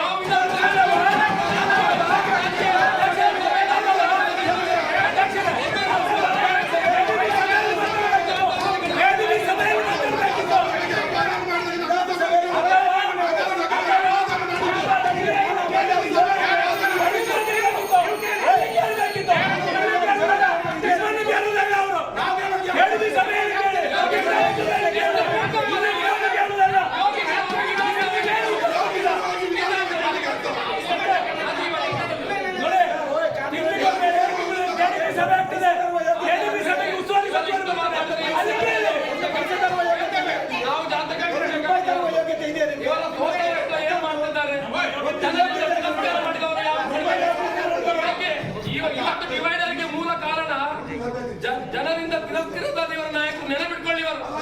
ಅವರಿಗೆ ಜನರಿಂದ ತಿರಸ್ಕೃತ ನಾಯಕರ ಕಾರ್ಬಾರಿಂದ ಆಗುದು ಸರ್ಕಾರಿಗಳು ಎಲ್ಲಾ ವಿಧಾನಸಭಾ ಕ್ಷೇತ್ರ ಹೋಗಿ ಇವರು ಸೋತವರ ಕಾರ್ಬಾರ್ ಇವರ ಸರ್ಕಾರ ಉಂಟು ಹೇಳಿ. ಇವತ್ತು ಡಿವೈಡರ್ಗೆ ಕಾರಣ ಯಾರಂತ ಕೇಳಿ ಅವರಲ್ಲ, ಅವ್ರು ಎದೆ ಮುಟ್ಟಿ ಹೇಳಿ. ಯಾರು ವಿಧಾನಸಭೆಯಲ್ಲಿ ಕೇಳಿ ನಗರಸಭಾ ಸದಸ್ಯರು ಕಳೆದ 2 ದಿನಗಳಲ್ಲಿ ಕೆಲವು ಪತ್ರಿಕೆಗಳಲ್ಲಿ, ಅದು ದಿನಪತ್ರಿಕೆಗಳಲ್ಲಿ ಬರಲಿಲ್ಲ, ಕೆಲವು ಇನ್ನಿತರ ಮೀಡಿಯಾದಲ್ಲಿ ಅದನ್ನ ಬಹಳ ಕೊಟ್ಟಿದ್ದಾರೆ, ವೈಭವೀಕರಿಸಿ ಕೊಟ್ಟಿದ್ದಾರೆ. ವಿಷಯ ಕೂಡ ಯಾಕೆ ನಾವು ಈ ಸಭೆಯಲ್ಲಿ ಈ ವಿಷಯ ಪ್ರಸ್ತಾವ ಮಾಡ್ತೇವೆ ಹೇಳಿದ್ರೆ, ಇಲ್ಲಿ ಇರುವಂತ 35 ಜನ ಮಾನ್ಯ ಶಾಸಕರನ್ನು ಸೇರಿ ಎಲ್ಲ ಜನಪ್ರತಿನಿಧಿಗಳಿದ್ದಾರೆ. ಯಾವುದೇ ಒಂದು ವ್ಯವಸ್ಥೆ ಪ್ರಜಾಪ್ರಭುತ್ವ ವ್ಯವಸ್ಥೆ ಆಗಬೇಕಾದ್ರೆ ಜನಪ್ರತಿನಿಧಿಗಳ ಗಮನಕ್ಕೆ ಬಂದು ಜನಪ್ರತಿನಿಧಿಗಳು ಅದಕ್ಕೆ ಬೇಕಾದ ವ್ಯವಸ್ಥೆಯಲ್ಲಿ ಯಾವ ವೇದಿಕೆಯಲ್ಲಿ ಯಾವ ಶಾಸಕರಾದ್ರೆ ಶಾಸಕರ ಮಟ್ಟದಲ್ಲಿ, ನಗರಸಭೆ ಆದರೆ ನಗರಸಭಾ ಅಧಿವೇಶನದಲ್ಲಿ ನಗರಸಭಾ ಅಧ್ಯಕ್ಷರು ಇದ್ದುಕೊಂಡ ಏನಾದರೂ ವಿಷಯನ್ನ ಮಾಡಬೇಕು. ಇಲ್ಲಂದ್ರೆ ರಾಷ್ಟ್ರೀಯ ಹೆದ್ದಾರಿ ಅದೇ ಸಂಸದರು ಏನಾದರೂ ಕೊಟ್ಟಿದ್ದಾರೆ. ಈ ವಿಚಾರದಲ್ಲಿ ನೀವು ಹೇಳಿದ ಸ್ಪಷ್ಟನೆ ಪ್ರಕಾರ ನಾವು ಮಾತಾಡುವುದಾದ್ರೆ ಇದರಲ್ಲಿ ಜನಪ್ರತಿನಿಧಿಗಳು ಯಾವ ಪಾತ್ರವೂ ಇಲ್ಲ. ಅವರು ಸಂಬಂಧಪಟ್ಟ ಇಲಾಖೆಗೆ ಪತ್ರವನ್ನು ಕೊಟ್ಟಿದ್ದಾರೆ. ಅವರು ಸಂಬಂಧಪಟ್ಟ ಪೊಲೀಸ್ ಇಲಾಖೆಗೆ ಕೊಟ್ಟರು, ಪೊಲೀಸ್ ಇಲಾಖೆ SP ಅವರಿಗೆ ಕೊಟ್ಟರು, SP ಅವರು ನೀವು ತೆಗೀರಿ ಅಂತ ಕೊಟ್ಟರು, ನ್ಯಾಷನಲ್ ಹೈವೇ ತೆಗೆದಿದ್ದಾರೆ ಅಂತ ನೀವು ಕಂಡುಕೊಂಡಂತ ವಿಚಾರ ಅಂತ ಸಭೆಗೆ ತಿಳಿಸಿದ್ದೀರಿ. ಆದರೆ ಈ ಸಾರ್ವಜನಿಕ ವಲಯದಲ್ಲಿ ಇಂಥ ಕೆಲಸಗಳನ್ನು ಮಾಡುವಾಗ ಜನಪ್ರತಿನಿಧಿಗಳನ್ನು ನೇರವಾಗಿ ನಿನ್ನೆ ಹೇಳಿದ್ದಾರೆ. ಅದು ಶಾಸಕರಿರ್ಬೋದು, ನಗರಸಭೆ ಅಧ್ಯಕ್ಷರಿರ್ಬೋದು, ನಗರಸಭಾ ಸದಸ್ಯರಿರ್ಬೋದು, ನಿಮ್ಮನ್ನು ಬಿಟ್ಟಿಲ್ಲ, ನಿಮ್ಮ ಅಧಿಕಾರಿಗಳನ್ನು ಬಿಟ್ಟಿಲ್ಲ. ಇದು ಯಾವುದಕ್ಕೂ ನಾವು ಹೊಣೆ ಇಲ್ಲ. ಆದ್ರೆ ನಾವು ಕೇವಲ ಸಾರ್ವಜನಿಕ ಪಬ್ಲಿಕ್ ಅಲ್ಲಿ ಇಂಥದನ್ನು ಕೇಳ್ಕೊಳ್ಳಿಕ್ಕಿರೋದು ಮಾತ್ರವ, ಅಥವಾ ಇನ್ನು ಮುಂದೆ ಇಂಥ ಸಮಸ್ಯೆಗಳು ಬಂದಾಗ ನಾವು ಅಧ್ಯಕ್ಷರಿಗೆ ಲೆಟರ್ ಕೊಡ್ಬೇಕಂತಿಲ್ಲ, ಮಾನ್ಯ ಶಾಸಕರಿಗೆ ಲೆಟರ್ ಕೊಡ್ಬೇಕಿಲ್ಲ, ಹೈವೇ ಸಂಸದರಿಗೆ ಕೊಡ್ಬೇಕು, ಪೊಲೀಸ್ ಇಲಾಖೆ ಕೊಟ್ಟರೆ ಆಯ್ತು. ನಗರಸಭಾ ಸದಸ್ಯರಿಗೆ 2-3 ತಿಂಗಳು ಮಾತ್ರ ಬಾಕಿ ಇರುವಂತ ಈ ಸಮಯದಲ್ಲಿ ಗಂಭೀರ ಆರೋಪ ಬರ್ತದೆ, ಪಬ್ಲಿಕ್ನಿಂದ ಮೀಡಿಯಾದಲ್ಲಿ ಬರ್ತದೆ. ನನ್ನನ್ನು ಸೇರಿಸಿಕೊಂಡು, ನಮ್ಮನ್ನು ಜನಪ್ರತಿನಿಧಿಗಳು ಸೇರಿಕೊಂಡು ಅಧಿಕಾರಿಗಳು ಎಲ್ಲ ಜನಪ್ರತಿನಿಧಿಗಳು ಅದರಲ್ಲಿ ಇನ್ವಾಲ್ವ್ ಆಗಿದ್ದಾರೆ ಅಂತ ಒಂದು ಬರ್ತದೆ. ಅದು ನಾನು ಒಂದು 2 ನಿಮಿಷ ಪಾಯಿಂಟ್ ಅಂತ ಹೇಳ್ತೇನೆ. ಕಮಿಷನ್ ಮೀಡಿಯಾದಲ್ಲಿ ಬಂದ ವಿಷಯ ಹಿಂಗೆ ಬಂದಿದ್ದು ನೀವು ನೋಡಿರ್ಬೋದು. ಇದೀಗ ನಗರಸಭೆ ಅಧಿಕಾರಿಗಳು, ಜನಪ್ರತಿನಿಧಿಗಳು ಹಾಗೂ ರಾಷ್ಟ್ರೀಯ ಹೆದ್ದಾರಿ ಪ್ರಾಧಿಕಾರ ಇಂಜಿನಿಯರ್ ಬಟ್ಟೆ ಅಂಗಡಿಯ ನೀಡಿದ ಲಕ್ಷಾಂತರ ಮೌಲ್ಯದ ಚೀಲ ಪಡೆದುಕೊಂಡು ಡಿವೈಡರ್ ಒಡೆದು ಹಾಕಿದ್ದಾರೆ. ಇದರಿಂದಾಗಿ ರಾಂಗ್ ಸೈಡ್ ನಿಂದ ವಾಹನಗಳು ಸರಾಗವಾಗಿ ಬಟ್ಟೆ ಅಂಗಡಿ ಒಳಗೆ ಹೋಗುವಂತೆ ಅನುಕೂಲ ಮಾಡಿಕೊಟ್ಟ ಹಾಗಾಗಿದೆ. ಒಂದು ಆನಂತರ ಶನಿವಾರ ಹಾಗೂ ರವಿವಾರ ರಜೆ ಇರುವುದರಿಂದ ಮುಂಜಾನೆಯ JCB ಕಾರ್ಯಾಚರಣೆಗಳಿಂದ ಈ ಬಗ್ಗೆ ಯಾವುದೇ ಅಧಿಕಾರಿಗಳು ಸಾರ್ವಜನಿಕರು ಕರೆ ಮಾಡಿದರೂ ಫೋನ್ ರಿಸೀವ್ ಮಾಡಲ್ಲ. ಕೆಲಸ ಮುಗಿಯುವವರೆಗೂ ಸ್ಥಳೀಯ ಜನಪ್ರತಿನಿಧಿಗಳು ನಾಟ್ ರೀಚಬಲ್ ಇದೆ. ಜನಪ್ರತಿನಿಧಿಗಳು ನಾನು ಬರ್ತೇನೆ, ಅದರಲ್ಲಿ not reachable. Highway engineer phone ಮಾಡಿ ಕನೆಕ್ಷನ್ ಮಾಡಿ ಮಾಲೀಕರ ಸೇವೆಯನ್ನು ಪರಿಪೂರ್ಣವಾಗಿ ಮಾಡುತ್ತಾರೆ. ಅಸಲಿಗೆ ಇಲ್ಲಿಯ ಸಮಸ್ಯೆಗಳಿಗೆ ಮೂಲ ಕಾರಣ ಈ ಬಟ್ಟೆ ಅಂಗಡಿ. ಇಲ್ಲಿಗೆ ಬರುವ ವಾಹನಗಳಿಂದ ಟ್ರಾಫಿಕ್ ಜಾಮ್, ಹೆದ್ದಾರಿ ನಿಯಮ, ನಗರಸಭೆ ನಿಯಮದಂತೆ ಕಟ್ಟಡ ಮಾಲೀಕ ಹೆದ್ದಾರಿ ಅಗಲೀಕರಣಕ್ಕೆ ಭೂಮಿ ಬಿಟ್ಟು ಕೊಡಬೇಕು. ಇದು ಅವರ ಡಿಮಾಂಡ್. ಅದರ ನಗರಸಭೆ ವಿಚಾರದ ಬಗ್ಗೆ ಇಲ್ಲಿ ಬಹಳಷ್ಟು ಪ್ರಸ್ತಾವ ಇತ್ತು. ಇವತ್ತು ಮಾಧ್ಯಮ ಇರ್ಬೋದು, ಸೋಷಿಯಲ್ ಮೀಡಿಯಾ ಇರ್ಬೋದು, ಇದೆಲ್ಲ ಇರುವುದು ನಮ್ಮನ್ನು ಜಾಗೃತೀಕರಣ ಮಾಡಲಿಕ್ಕೆ ಅಂತ ನಾನು ಭಾವಿಸಿದೆ.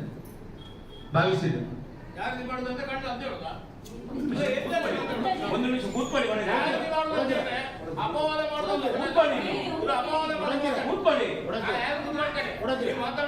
ಪರಸ್ಪರ ಮಾತಾಡಬೇಡಿ ರಮೇಶ್.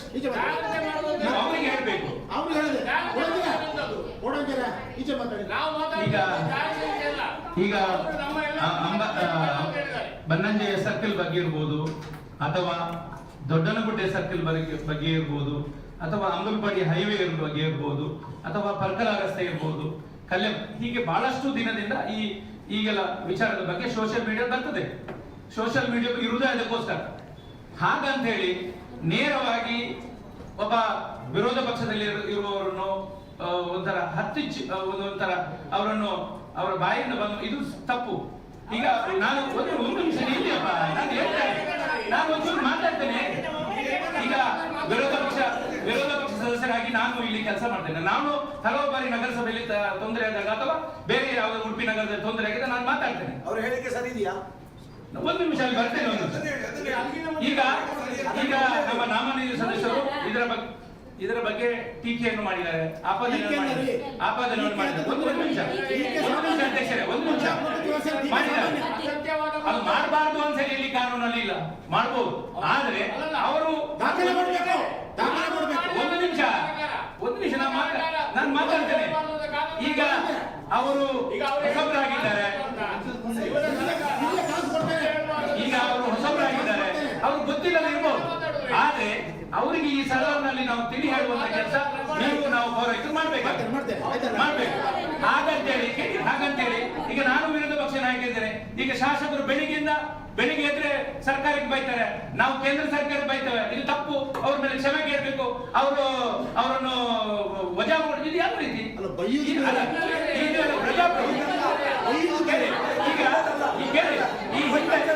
ಹಿಂದೆ ಈಗ ಅವರು ಹೇಳೋದ್ರಲ್ಲಿ ತಪ್ಪಿದ್ರೆ ಅಥವಾ ಈಗ ಪೌರಾಯುಕ್ತ Sreejith V4 news Udupi. Pranav foundation Bengaluru, RV engineering college ಹಾಗೂ VRL ಲಾಜಿಸ್ಟಿಕ್ ಲಿಮಿಟೆಡ್ ಸಹಯೋಗದಲ್ಲಿ ನಡೆಯುತ್ತಿರುವ ಪುಸ್ತಕ 2025 ಕಾರ್ಯಕ್ರಮದಡಿ ಮಡಿಕೇರಿ ತಾಲೂಕಿನ ಪೆರಾಜಿ ಗ್ರಾಮದ ಎಲ್ಲಾ ಸರಕಾರಿ ಶಾಲೆಗಳಿಗೆ ಹಾಗೂ ಸುಳ್ಯ ತಾಲೂಕಿನ ಮುಳ್ಯ, ಅಟ್ಲೂರು ಮತ್ತು ಸುತ್ತಮುತ್ತಲಿನ ಕೆಲವು ಶಾಲೆಗಳಿಗೆ ಪುಸ್ತಕ ಕಾರ್ಯಕ್ರಮವು ಆಗಸ್ಟ್ 1ರಂದು ನಡೆಯಲಿದೆ ಎಂದು ಪ್ರಣವ್ ಫೌಂಡೇಶನ್ನ ಸದಸ್ಯರಾದ ಮಹೇಶ್ ಕುಮಾರ್ ಮಾಹಿತಿ ನೀಡಿದರು. ಈ ಬಗ್ಗೆ ಸುಳ್ಯ ಪ್ರೆಸ್ ಕ್ಲಬ್ನಲ್ಲಿ ಸುದ್ದಿಗೋಷ್ಠಿಯನ್ನು ನಡೆಸಿ ಅವರು ಮಾಹಿತಿ ನೀಡಿದರು. ಈ ಕಾರ್ಯಕ್ರಮದಲ್ಲಿ ಪ್ರಣವ್ ಫೌಂಡೇಶನ್ ವತಿಯಿಂದ ಜ್ಯೋತಿ ಪ್ರೌಢಶಾಲೆಯ ಪ್ರತಿ ವಿದ್ಯಾರ್ಥಿಗಳಿಗೆ ತಲಾ 20 ರಿಂದ 25 ನೋಟ್ ಪುಸ್ತಕಗಳಂತೆ ಒಟ್ಟು 2500 ನೋಟ್ ಪುಸ್ತಕಗಳು ಹಾಗೂ 2 ಜೊತೆ ಸಮವಸ್ತ್ರ ವಿತರಿಸಲಾಗುವುದು. ಈ ವರ್ಷ ಒಟ್ಟು 6500 ವಿದ್ಯಾರ್ಥಿಗಳಿಗೆ ಪುಸ್ತಕದ ಕಿಟ್ಗಳನ್ನು ವಿತರಿಸುವ ಗುರಿಯಿದೆ. ಈ ಕಿಟ್ನಲ್ಲಿ 2 ಗೆರೆಯ ನೋಟ್ ಪುಸ್ತಕ ಹಾಗೂ 2 ಖಾಲಿ ನೋಟ್ ಪುಸ್ತಕ ಹಾಗೂ ಜಿಯೋ ಮ್ಯಾಟ್ರಿಕ್ಸ್ ಬಾಕ್ಸ್ ಇರುತ್ತದೆ. ಕಳೆದ 3 ವರ್ಷಗಳಿಂದ ಪುಸ್ತಕ ಕಾರ್ಯಕ್ರಮವು ನಡೆಯುತ್ತಿದ್ದು ಇದು 4ನೇ ವರ್ಷದ ಕಾರ್ಯಕ್ರಮವಾಗಿದೆ ಎಂದರು. ಇವತ್ತು ಪ್ರಣವ್ ಫೌಂಡೇಶನ್ ನೇತೃತ್ವದಲ್ಲಿ ನಮ್ಮ ಪೆರಾಜೆ ಜ್ಯೋತಿ ಪ್ರೌಢಶಾಲೆ ಪೆರಾಜೆ ಮತ್ತು ಸುತ್ತಮುತ್ತಲಿನ ಶಾಲೆಗಳಿಗೆ ಪುಸ್ತಕ ವಿತರಣಾ 2025 ಕಾರ್ಯಕ್ರಮವನ್ನು ಹಮ್ಮಿಕೊಂಡಿದ್ದೇವೆ. ಈ ಸಂದರ್ಭದಲ್ಲಿ ಪ್ರಣವ್ ಫೌಂಡೇಶನ್ ಪುಸ್ತಕ 2025 ಕಾರ್ಯಕ್ರಮಕ್ಕೆ ಚಾಲನೆ ಕೊಡುವ ದೃಷ್ಟಿಯಲ್ಲಿ ಶಾಲಾ ಮಕ್ಕಳಿಗೆ ಈ ಪುಸ್ತಕ ವಿತರಣಾ ಕಾರ್ಯಕ್ರಮದಲ್ಲಿ 1/8/2025 ಗುರುವಾರ ಸಮಯ ಬೆಳಿಗ್ಗೆ 10:30 ಗಂಟೆಗೆ ನಮ್ಮ ಜ್ಯೋತಿ ಪ್ರೌಢಶಾಲೆಯಲ್ಲಿ ಪೆರಾಜೆ ಇಲ್ಲಿ ಪುಸ್ತಕ ವಿತರಣಾ ಕಾರ್ಯಕ್ರಮವನ್ನು ನಡೆಸಲಿಕ್ಕಿದ್ದೇವೆ. ಹಾಗೆ ಒಟ್ಟು ಈ ವರ್ಷ ರಾಜ್ಯದ 6,500 ವಿದ್ಯಾರ್ಥಿಗಳಿಗೆ ಪುಸ್ತಕ ಕಿಟ್ ವಿತರಣೆ ಸುಳ್ಯ ತಾಲೂಕಿನ ಕೆಲ ಶಾಲೆಗಳು ಮತ್ತು ಮಡಿಕೇರಿ ತಾಲೂಕಿನ ಪೆರಾಜೆ ಗ್ರಾಮದ ಎಲ್ಲಾ ಶಾಲಾ ಮಕ್ಕಳಿಗೆ ಉಚಿತವಾಗಿ ಪುಸ್ತಕ ಕಿಟ್ಗಳನ್ನು ವಿತರಿಸುವಂತ ಪುಸ್ತಕ 2025 ಕಾರ್ಯಕ್ರಮ ಯಶಸ್ವಿಯಾಗಿ ಚಾಲನೆಯನ್ನು ಕೊಡಲಿಕ್ಕಿದ್ದೇವೆ. ಈ ಸಂದರ್ಭದಲ್ಲಿ ಪ್ರಣವ್ ಫೌಂಡೇಶನ್ ಬೆಂಗಳೂರಿನ RV ಇಂಜಿನಿಯರಿಂಗ್ ಕಾಲೇಜ್ ಮತ್ತು VRL ಲಾಜಿಸ್ಟಿಕ್ ಮತ್ತು ಲಿಮಿಟೆಡ್ ಸಹಯೋಗದಲ್ಲಿ ನಡೆಯುತ್ತಿರುವ ಪುಸ್ತಕ ವಿತರಣಾ 2025 ಕಾರ್ಯಕ್ರಮದಡಿ ಮಡಿಕೇರಿ ತಾಲೂಕಿನ ಪೆರಾಜೆ ಗ್ರಾಮದ ಎಲ್ಲಾ ಸರ್ಕಾರಿ ಶಾಲೆಗಳಿಗೆ ಹಾಗೂ ಸುಳ್ಯ ತಾಲೂಕಿನ ಮುಳ್ಯ, ಅಟ್ಲೂರು ಮತ್ತು ಸುತ್ತಮುತ್ತಲಿನ ಕೆಲ ಶಾಲೆಗಳಿಗೆ ಪುಸ್ತಕ ಕಿಟ್ಗಳನ್ನು ಆಗಸ್ಟ್ 1ರಂದು ವಿತರಿಸಲಿದ್ದೇವೆ. ಈ ಕಾರ್ಯಕ್ರಮದಲ್ಲಿ ಪ್ರಣವ್ ಫೌಂಡೇಶನ್ ವತಿಯಿಂದ ಜ್ಯೋತಿ ಪ್ರೌಢಶಾಲೆಯ ಪ್ರತಿ ವಿದ್ಯಾರ್ಥಿಗಳಿಗೆ ತಲಾ 20 ರಿಂದ 25 ನೋಟ್ ಬುಕ್ಗಳಂತೆ ಒಟ್ಟು 2,500 ನೋಟ್ ಬುಕ್ಗಳನ್ನು ವಿತರಿಸಲಿದ್ದೇವೆ. ಈ ವರ್ಷ ಒಟ್ಟು 6,500 ವಿದ್ಯಾರ್ಥಿಗಳಿಗೆ ಪುಸ್ತಕ ಕಿಟ್ಗಳನ್ನು ವಿತರಿಸುವ ಗುರಿಯನ್ನು ಇಟ್ಟುಕೊಂಡಿದ್ದೇವೆ. ಈ ಕಿಟ್ನಲ್ಲಿ 2 ಗೆರೆಯ ನೋಟ್ ಪುಸ್ತಕ ಹಾಗೂ 2 ಖಾಲಿ ನೋಟ್ ಪುಸ್ತಕ ಹಾಗೂ ಜಿಯೋಮೆಟ್ರಿಕ್ ಬಾಕ್ಸ್ ಇರುತ್ತದೆ. ಕಳೆದ 3 ವರ್ಷಗಳಿಂದ ಪುಸ್ತಕ ವರ್ಷದ ಕಾರ್ಯಕ್ರಮ ಡಾಕ್ಟರ್ ಬಿ ಉಮಾ ಪ್ರಾಧ್ಯಾಪಕರು RV engineering college Pranav foundation ಸದಸ್ಯರಾದ ಮಹೇಶ್ ಕುಮಾರ್ ಜ್ಯೋತಿ ಪ್ರೌಢಶಾಲೆಯ ಮುಖ್ಯ ಶಿಕ್ಷಕರು ಸಂಪೂರ್ಣ ಆಡಳಿತವನ್ನು ಅವರು ತಗೊಂಡು ಬಹಳ ಚೆನ್ನಾಗಿ ನಡೆಸ್ತಾ ಇದ್ದಾರೆ. ನನಗೆ ಗುರುನವರಿಗೆ ಎಲ್ಲರಿಗೂ ಆಡಳಿತ ಮಂಡಳಿಗೆ ಶಾಲೆಯ ಹಿಂದಿನ ಆಡಳಿತ ಮಂಡಳಿ ಎಲ್ಲರಿಗೂ ಬಹಳ ಸಂತೋಷದ ವಿಷಯ. ಕಾರ್ಯ ಚೆನ್ನಾಗಿ ನಡೀತಾ ಉಂಟು. ಈ ಸಂದರ್ಭ ಸುದ್ದಿಗೋಷ್ಠಿಯಲ್ಲಿ ಪ್ರಣವ್ ಫೌಂಡೇಶನ್ನ ಸದಸ್ಯರಾದ ಮಹೇಶ್ ಕುಮಾರ್, ಮೇನಲ, ಡಾಕ್ಟರ್ ಜ್ಞಾನೇಶ್, ಮುಖ್ಯ ಶಿಕ್ಷಕ ನಾಗರಾಜ್, ಚಂದ್ರಮತಿ ಉಪಸ್ಥಿತರಿದ್ದರು. Pushparaj Shetty, V4 news, Sullia. ರಾಜ್ಯ ಕಾಂಗ್ರೆಸ್ ಸರ್ಕಾರದ ಅವೈಜ್ಞಾನಿಕ ನೀತಿಯಿಂದಾಗಿ ದಕ್ಷಿಣ ಕನ್ನಡ ಜಿಲ್ಲೆಯಲ್ಲಿ ಕೆಂಪು ಕಲ್ಲು ಹಾಗೂ ಮರಳು ಅಭಾವ ಸೃಷ್ಟಿಯಾಗಿದ್ದು ಜನಸಾಮಾನ್ಯರು, ಕೂಲಿ ಕಾರ್ಮಿಕರು ಸೇರಿದಂತೆ ಸಾರ್ವಜನಿಕರೆಲ್ಲರಿಗೂ ತೀವ್ರ ತೊಂದರೆಯುಂಟಾಗಿದೆ. ಕೂಡಲೇ ಮಧ್ಯಪ್ರವೇಶಿಸಿ ಸಮಸ್ಯೆ ಬಗೆಹರಿಸುವಂತೆ ದಕ್ಷಿಣ ಕನ್ನಡ ಜಿಲ್ಲಾ ಬಿಜೆಪಿ ನಿಯೋಗದಿಂದ ಮುಖ್ಯಮಂತ್ರಿಗಳಾದ ಸಿದ್ದರಾಮಯ್ಯನವರನ್ನು ಭೇಟಿ ಮಾಡಿ ಆಗ್ರಹಿಸಲಾಯಿತು. ಕೆಂಪುಕಲ್ಲು ಮತ್ತು ಮರಳಿನ ಪೂರೈಕೆಯಲ್ಲಿ ತೀವ್ರ ಅಭಾವ ಉಂಟಾಗಿದ್ದರಿಂದ ಜಿಲ್ಲೆಯಲ್ಲಿ ಸಾಮಾನ್ಯ ಜನರ ಗೃಹ ನಿರ್ಮಾಣ ಸೇರಿದಂತೆ ಯಾವುದೇ ರೀತಿಯ ಕಾಮಗಾರಿಗಳು ಸ್ಥಗಿತಗೊಂಡಿದೆ.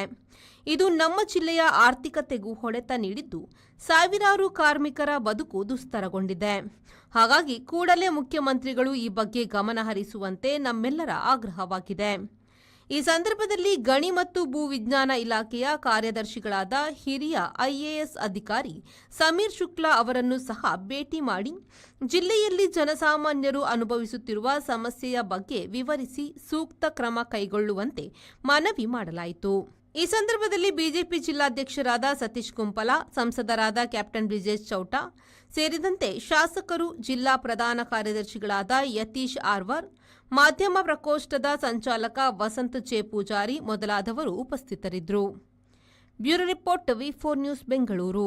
ಬ್ಲಾಕ್ ಕಾಂಗ್ರೆಸ್ ಸಮಿತಿಯ ವತಿಯಿಂದ ಸಂಚಾರಕ್ಕೆ ಯೋಗ್ಯವಿಲ್ಲದ ಸ್ಥಿತಿಯಲ್ಲಿರುವ ರಸ್ತೆ ರಿಪೇರಿಗೆ ಆಗ್ರಹಿಸಲಾಗಿತ್ತು. ಉಡುಪಿ ಕರಾವಳಿ ಜಂಕ್ಷನ್ನಿಂದ ಮಲ್ಪೆ ತನಕದ ರಾಷ್ಟ್ರೀಯ ಹೆದ್ದಾರಿ ಹಾಗೂ ಉಡುಪಿ ನಗರ ಭಾಗದ ರಸ್ತೆಗಳನ್ನು ಕೂಡಲೇ ದುರಸ್ತಿಗೊಳಿಸಿ ವಾಹನ ಸಂಚಾರ ಸುಗಮಗೊಳಿಸುವಂತೆ ಬ್ಲಾಕ್ ಕಾಂಗ್ರೆಸ್ ಅಧ್ಯಕ್ಷ ರಮೇಶ್ ಕಾಂಚನ್ ನೇತೃತ್ವದಲ್ಲಿ ಜಿಲ್ಲಾಧಿಕಾರಿಗಳಿಗೆ ಮನವಿಯನ್ನ ಮಾಡಲಾಯಿತು.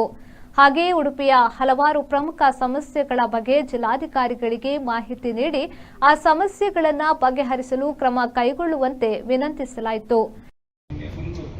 ಟಿವಿಯಲ್ಲಿ ವೈರಲ್ ಎಲ್ಲ ಆಗಿದೆ.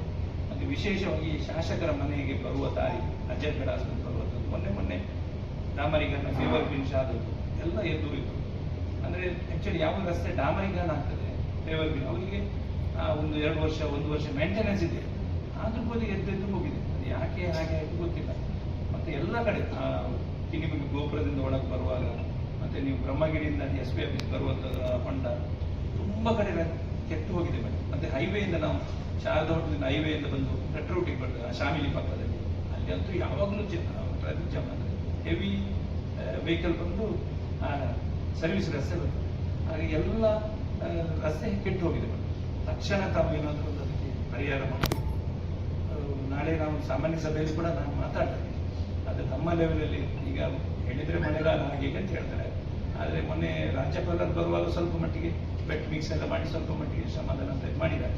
ಅದೇ ರೀತಿ ಒಂದು ತಕ್ಷಣಕ್ಕೆ ನಾವು ಪರಿಹಾರ ಮಾಡಬೇಕಾಗಿ ತಮ್ಮದು ವಿನಂತಿ ಮಾಡಿ.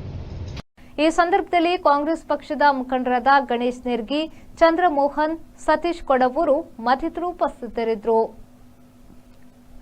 ಬ್ಯೂರೋ ರಿಪೋರ್ಟ್ ವಿ4 ನ್ಯೂಸ್ ಉಡುಪಿ. ಹೊಸಂಗಡಿ ಹಾಗೂ ಕುಂಜತ್ತೂರು ಪೀಸ್ ಕ್ರಿಯೇಟಿವ್ ಶಾಲೆಯಲ್ಲಿ ಅತ್ಯಂತ ವಿಜೃಂಭಣೆಯಿಂದ ವಿದ್ಯಾರ್ಥಿ ಸಂಸತ್ಗೆ ಆಯ್ಕೆಯಾದ ವಿದ್ಯಾರ್ಥಿ ನಾಯಕರ ಪ್ರತಿಜ್ಞಾ ಸ್ವೀಕಾರ ಹಾಗೂ ಶಿಕ್ಷಕಿಯರು ಸೇರಿದಂತೆ ಎಲ್ಲಾ ಸಿಬ್ಬಂದಿಗಳಿಗೂ ಗೌರವ ಪ್ರಶಸ್ತಿ ನೀಡಿ ಗೌರವಿಸಲಾಯಿತು.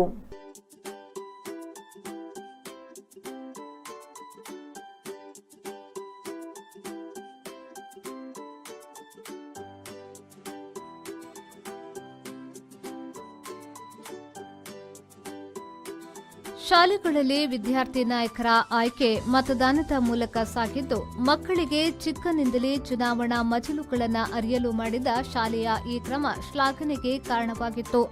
ಜೊತೆಯಾಗಿ ಮಕ್ಕಳಿಗೆ ದೇಶದ ರಾಜಕೀಯ ವ್ಯವಸ್ಥೆಯನ್ನ ತಿಳಿಯುವಲ್ಲಿ ಸಾಕಾರವಾಗುವ ನಿಟ್ಟಿನಲ್ಲಿ ಚುನಾವಣಾ ಪ್ರಕ್ರಿಯೆ ನಡೆಸಲಾಗಿತ್ತು. ಶಾಲಾ ಪ್ರಾಂಶುಪಾಲರಾದ ಅಬ್ದುಲ್ ಖಾದರ್ ಸಮಾರಂಭವನ್ನು ಉದ್ಘಾಟಿಸಿದ್ರು. ಬಳಿಕ ಮಾತನಾಡಿದ ಅವರು, ವಿದ್ಯಾರ್ಥಿ ಸಂಸತ್ನ ಮಹತ್ವ, ನಾಯಕತ್ವದ ಗುಣ, ಜವಾಬ್ದಾರಿ ಮತ್ತು ಶಿಸ್ತಿನ ಬಗ್ಗೆ ಪ್ರೇರಣಾದಾಯಕವಾಗಿ ವಿದ್ಯಾರ್ಥಿಗಳಿಗೆ ಮನವರಿಕೆ ಮಾಡಿಕೊಟ್ಟರು. Two important events of this academic year. One is officially we are hand over the responsibility of this students council members and elected cabinet members for this academic year's important duties and responsibilities to be discharged very promptly, perfectly, for the benefit of the growth of this school system. Another important event is to honor our experienced teachers as well as all other staff, those who worked hard and joined their hands for smooth conducting of all the academical process here very fantastically. ಶಾಲಾ chairman Abdul Rahman ಅರಿಮಲ ಪ್ರಶಸ್ತಿ ವಿತರಣೆ ನಡೆಸಿದ್ರು.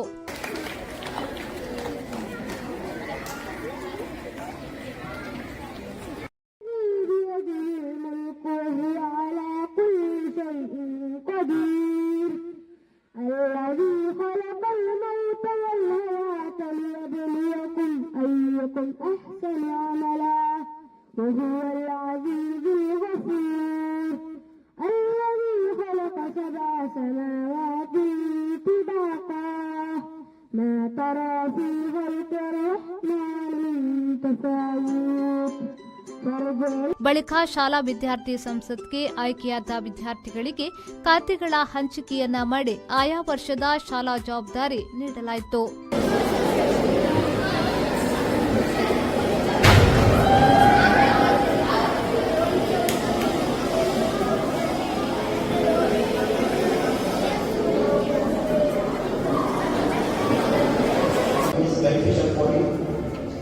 Surely we all should respect them throughout our life.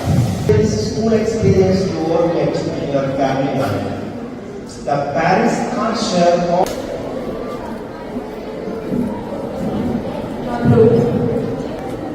ಪ್ರಧಾನಮಂತ್ರಿ, ಶಿಕ್ಷಣ ಮಂತ್ರಿ, ಸ್ವಚ್ಛತಾ ಮಂತ್ರಿ, ಗ್ರಂಥಾಲಯ ಪಾಲನೆ, ರಕ್ಷಣಾ ಮಂತ್ರಿ, ಆಹಾರ ಮಂತ್ರಿ ಹೀಗೆ ನಾನಾ ಖಾತೆಗಳನ್ನು ನೀಡಿ ಮಕ್ಕಳಿಗೆ ಜವಾಬ್ದಾರಿಯ ಹುದ್ದೆಯನ್ನ ನೀಡಲಾಯಿತು. ಎಲ್ಲ ಆಯ್ಕೆಯಾದ ವಿದ್ಯಾರ್ಥಿ ನಾಯಕರು ಶ್ರದ್ಧೆಯಿಂದ ಮತ್ತು ಸತ್ಯನಿಷ್ಠೆಯಿಂದ ತಮ್ಮ ಹುದ್ದೆಗಳ ಶಪಥವನ್ನ ಸ್ವೀಕರಿಸಿದರು. Execute our responsibilities. Impartiality. Honor and total dedication. We assure the school management respectful, obeying the and always available to perform. ಇದರಿಂದಾಗಿ ವರ್ಷವಿಡೀ ಶಾಲೆಯ ನಿರ್ವಹಣೆ ಕಾರ್ಯದಲ್ಲಿ ಶಿಸ್ತು ಹಾಗೂ ಇತರ ವಿಷಯಗಳಲ್ಲಿ ಶಿಕ್ಷಕರಿಗೆ ವಿದ್ಯಾರ್ಥಿಗಳು ಸಹಾಯಕರಾಗುತ್ತಾರೆ. ಶಾಲಾ ಆಡಳಿತ ಮಂಡಳಿಯ ಈ ತಂತ್ರದಿಂದ ಮಕ್ಕಳಿಗೆ ದೇಶದ ರಾಜಕೀಯ ವ್ಯವಸ್ಥೆಯ ಬಗ್ಗೆ ಪ್ರಾಯೋಗಿಕ ಅನುಭವ ಸಿಗಲಿದೆ. ಬಳಿಕ ಶಾಲಾ ಶಿಕ್ಷಕ, ಶಿಕ್ಷಕಿ ಹಾಗೂ ಎಲ್ಲ ಸಿಬ್ಬಂದಿಗಳಿಗೂ ಗೌರವ ಪ್ರಶಸ್ತಿ ಹಾಗೂ ಕೊಡುಗೆಯನ್ನ ನೀಡಿ ಗೌರವಿಸಲಾಯಿತು.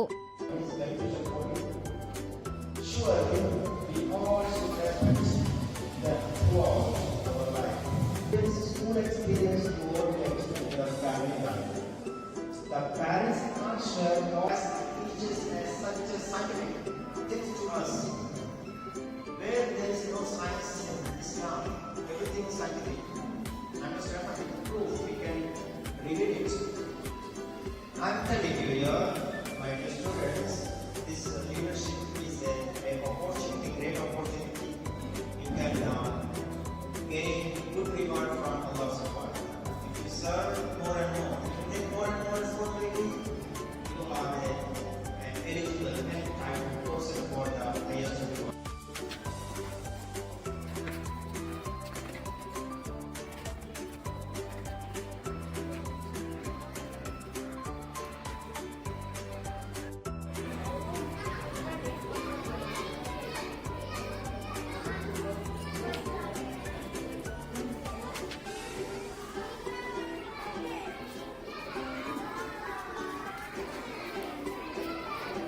ರೆಹಮಾನುದ್ಯವರ ವಿ4 ನ್ಯೂಸ್ ಮಂಜೇಶ್ವರ. ಮಂಗಳೂರಿನ ಪ್ರಸಿದ್ಧ ಸ್ಯಾಕ್ಸೋಫೋನ್ ವಾದಕ ಜಯರಾಮ್ ಎಕ್ಕಾರ್ ಅವರು ದೇಶ ವಿದೇಶಗಳಲ್ಲಿ ಕಾರ್ಯಕ್ರಮಗಳನ್ನು ನೀಡುತ್ತಾ ಹೆಗ್ಗಳಿಕೆಗೆ ಪಾತ್ರರಾಗಿದ್ದಾರೆ. ಇತ್ತೀಚೆಗೆ ಕೆನಡಾದಲ್ಲಿ ಕಾರ್ಯಕ್ರಮವನ್ನು ನೀಡಿದ್ದು ಸಂಗೀತ ಶಿರೋಮಣಿ ನಾದ ಚಿಂತಾಮಣಿ ಪ್ರಶಸ್ತಿಗೆ ಭಾಜನರಾಗಿದ್ದಾರೆ.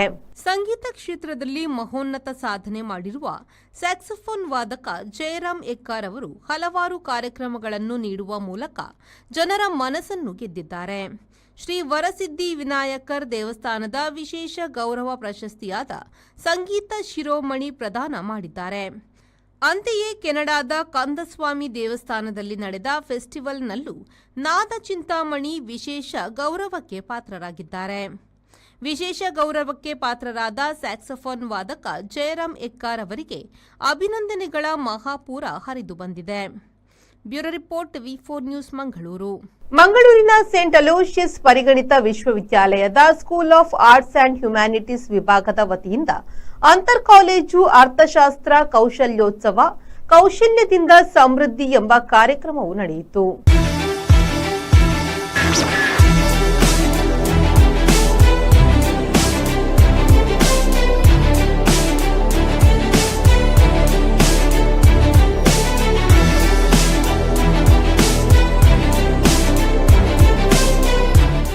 ಮಂಗಳೂರಿನ ಸಂತ ಅಲೂಷಿಯಸ್ ಪರಿಗಣಿತ ವಿಶ್ವವಿದ್ಯಾನಿಲಯದ ಎಲ್ಸಿಆರ್ಐ ಸಭಾಂಗಣದಲ್ಲಿ ಎಕನೋ ಒನ್ಸಾ 2025 ಇಂಟರ್ ಕಾಲೇಜಿಯೇಟ್ ಎಕನಾಮಿಕ್ ಫೆಸ್ಟಿಗೆ ಚಾಲನೆ ಸಿಕ್ಕಿತು.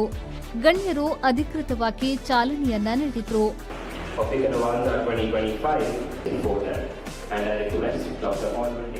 ಈ ವೇಳೆ ರೋಲ್ಸ್ ರಾಯ್ಸ್ನ ಉದ್ಯಮಿ ರಿತುಪರ್ಣ ಕೆಎಸ್ ಹಾಗೂ ಅರೆಹೊಳೆ ಪ್ರತಿಷ್ಠಾನದ ಕ್ಲಾಸಿಕಲ್ ನೃತ್ಯಪಟು ಹಾಗೂ ನಟಿ ಶ್ವೇತಾ ಅರೆಹೊಳೆ ಅವರನ್ನ ವೇದಿಕೆಯಲ್ಲಿ ಗಣ್ಯರು ಸನ್ಮಾನಿಸಿದರು.